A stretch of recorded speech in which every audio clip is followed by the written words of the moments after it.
بسم اللہ الرحمن الرحیم۔ ہم نے جو سیریز شروع کی تھی اس کا 17واں حصہ آج ہمارے پاس موجود ہے۔ سوال نمبر 51۔ روئے پیٹے میرے ماتم میں وہ اتنا اے قدر، ہاتھ کی مہندی چھٹی آنکھ کا سرما چھٹا۔ اس شعر میں کون سی صنعت استعمال کی گئی ہے؟ اس شعر میں صنعت لف و نشر غیر مرتب استعمال کی گئی ہے۔ سوال نمبر 52۔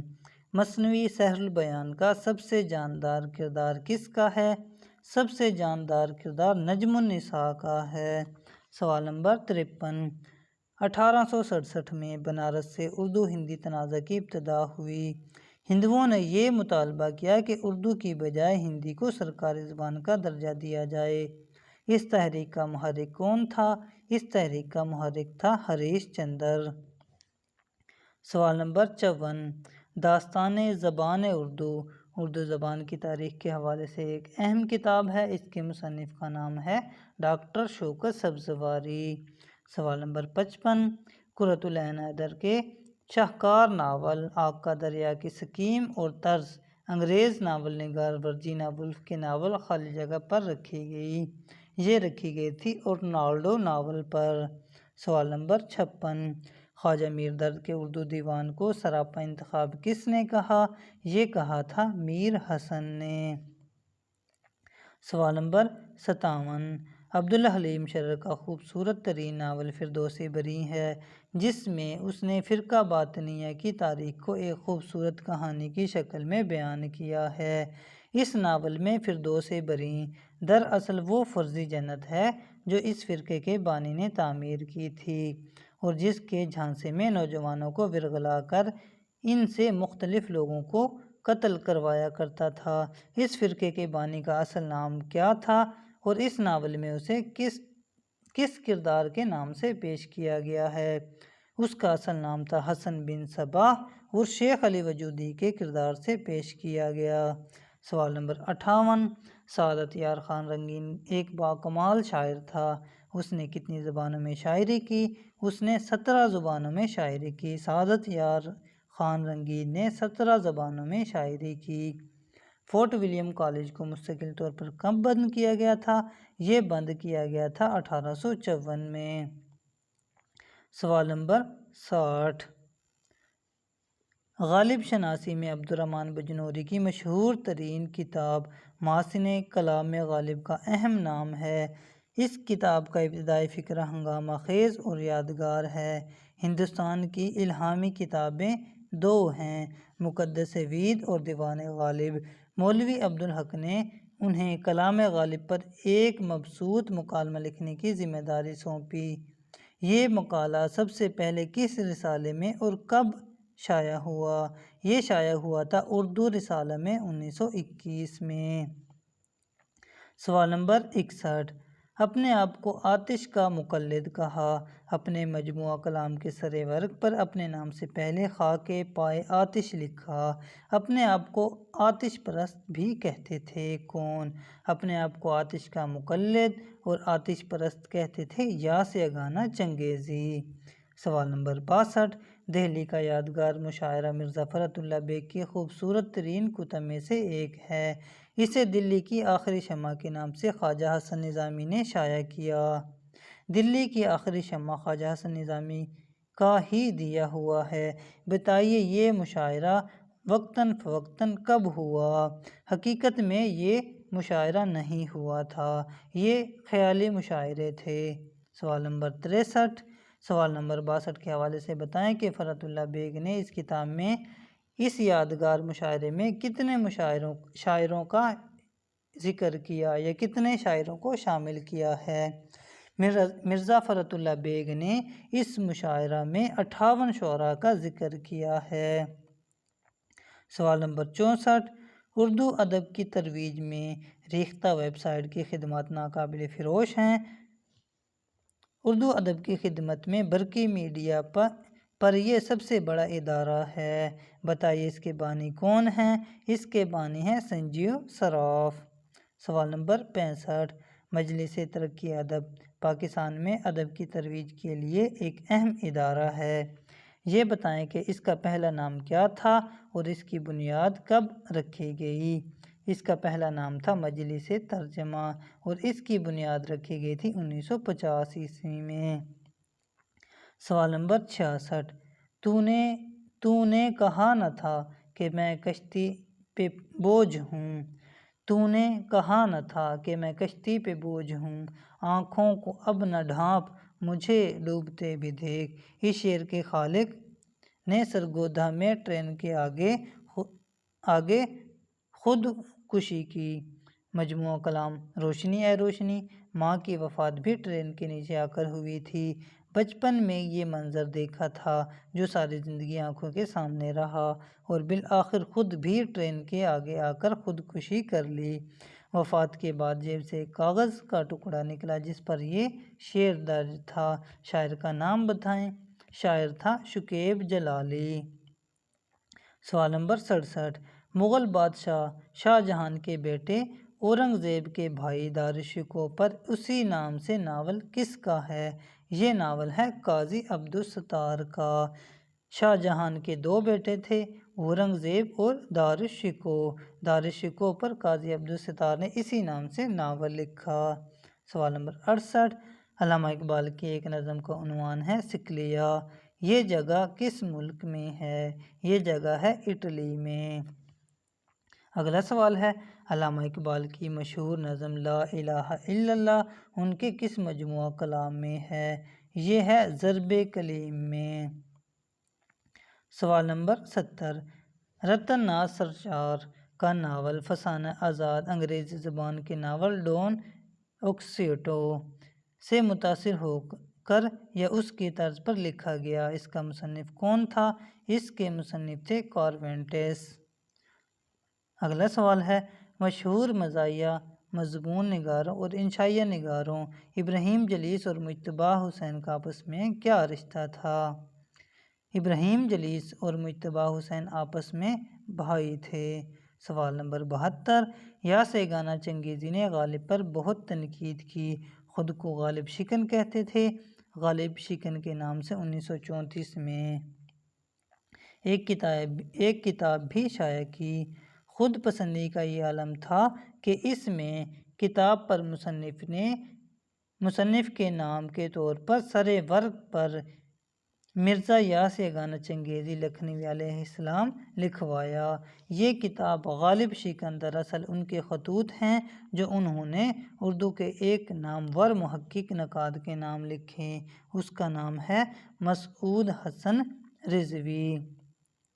سوال اس طرح پوچھا جا سکتا ہے، غالب شکن کون ہیں؟ یہ ہیں یاس گانا چنگیزی، اور غالب شکن کتاب لکھی تھی 1934 میں، اور اس میں یاس گانا چنگیزی کے خطوط ہیں۔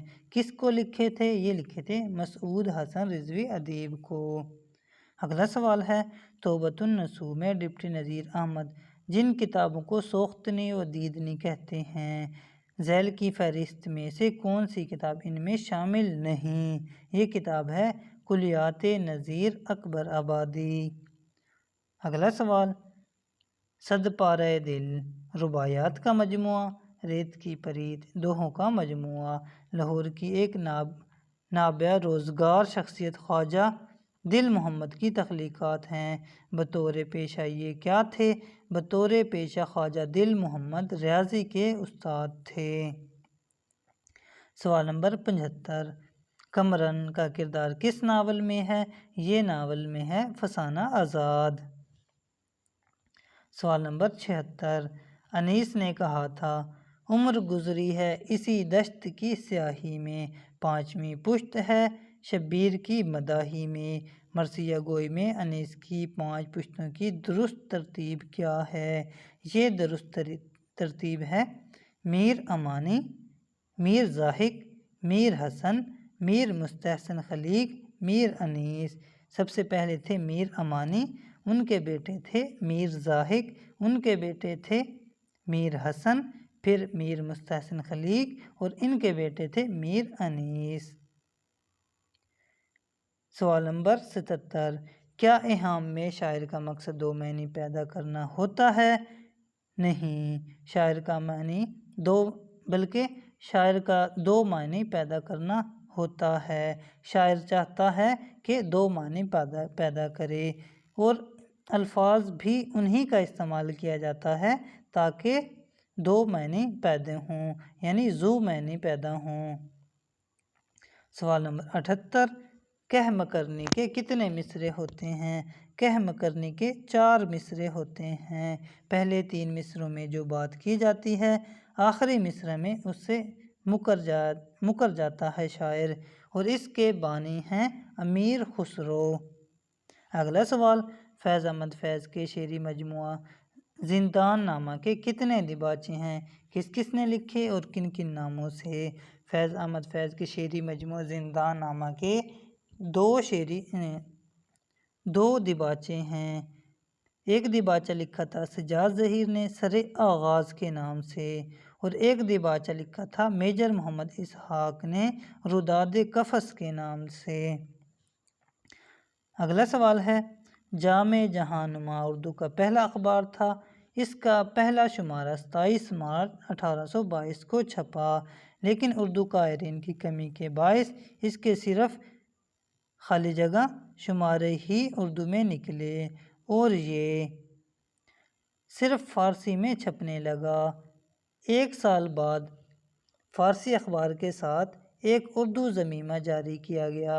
اردو کے کتنے شمارے نکالے گئے تھے؟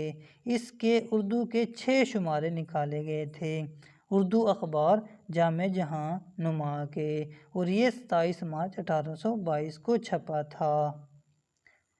سوال نمبر 81، غلط فقرے کا انتخاب کریں۔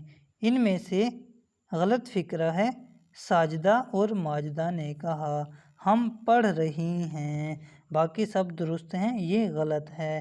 میرے قلم کا نب خراب ہے، جملہ درست ہے۔ چند منٹوں میں جھاگ بیٹھ گیا، درست ہے۔ اس لفظ کا املا درست ہے، یہ فقرہ بھی درست ہے۔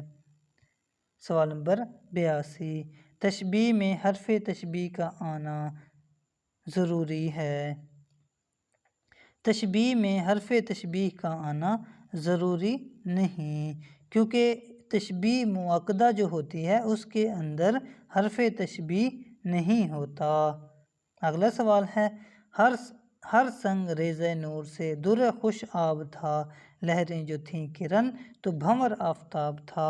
اس شعر میں تشبیہات ہیں، اس شعر میں 3 تشبیہات ہیں۔ اگلا سوال ہے، ان کے عارض پہ دمکتے ہوئے آنسو توبہ، ہم نے شعلوں پہ مچلتے ہوئے شبنم دیکھی۔ اس شعر میں 2 تشبیہات کا استعمال کیا گیا ہے۔ سب سے پہلے شاعر نے عارض کا استعمال ہوا، پھر اس پہ آنسو، ہم نے شعلوں پہ مچلتے ہوئے شبنم دیکھی، اور پھر ان کو شعلے کہا گیا اور پھر شبنم کہا گیا۔ اگلا سوال ہے، بوتل بیچیے اس فقرہ میں استعمال ہوا۔ اس فقرہ میں استعمال ہوا ہے مجاز مرسل۔ اگلا سوال، برگ آوارہ، عہد ستم، گنبد بے در، چاروں جانب سناٹا، اس شہر خرابی میں کس کے شعری مجموعے ہیں؟ یہ شعری مجموعے ہیں حبیب جالب کے۔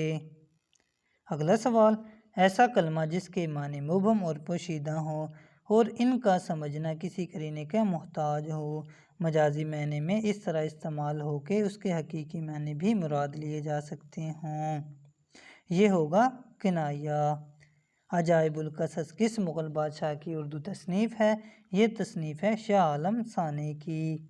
اگلا سوال، خالق باری امیر خسرو کی تصنیف ہے، مثل خالق باری کے مصنف کون ہیں؟ اس کے مصنف ہیں اجے چند بھٹناگر۔ خالق باری امیر خسرو، مثل خالق باری اجے چند بھٹناگر۔ اگلا سوال، امیر شہر کو اس سے غرض کیا؟ فقیر شہر کب سے در بدر ہے۔ اس شعر میں صنعت طباق استعمال ہوئی ہے، صنعت طباق یعنی صنعت تضاد۔ اگلا سوال، پڑھیں فارسی بیچیں تیل، ضرب المثل کس موقع پر بولی جاتی ہے؟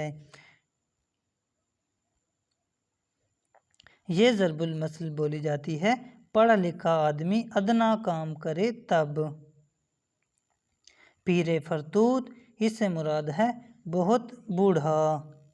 دیدوں میں سرسوں پھولنا سے مراد ہے گھبراہٹ میں کچھ نظر نہ آنا۔ اگلا سوال ہے پانچواں آفتاب آنا، اس سے مراد ہے نیک ساتھ آنا۔ اگلا سوال الجھب کیا ہوتا ہے، اس سے مراد ہے غیر مستقل مزاج آدمی۔ اگلا سوال ہے ام غیلاں سے مراد ہے کیکر کا درخت۔ پرک سا پکھیرو نہیں ضرب المثل ہے، اس سے مراد ہے انسان ایک جگہ نہیں رہ سکتا۔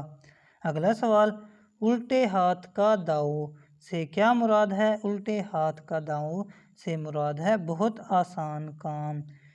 گنجے شائے گاں سے کیا مراد ہے، اس سے مراد ہے وہ بڑا خزانہ یا چیز جو بادشاہوں کے لائق ہو۔ امک ڈھمک سے کیا مراد ہے، اس سے مراد ہے خراب اور نکمی چیز۔ دعاؤں میں یاد رکھیے گا۔ اللہ حافظ۔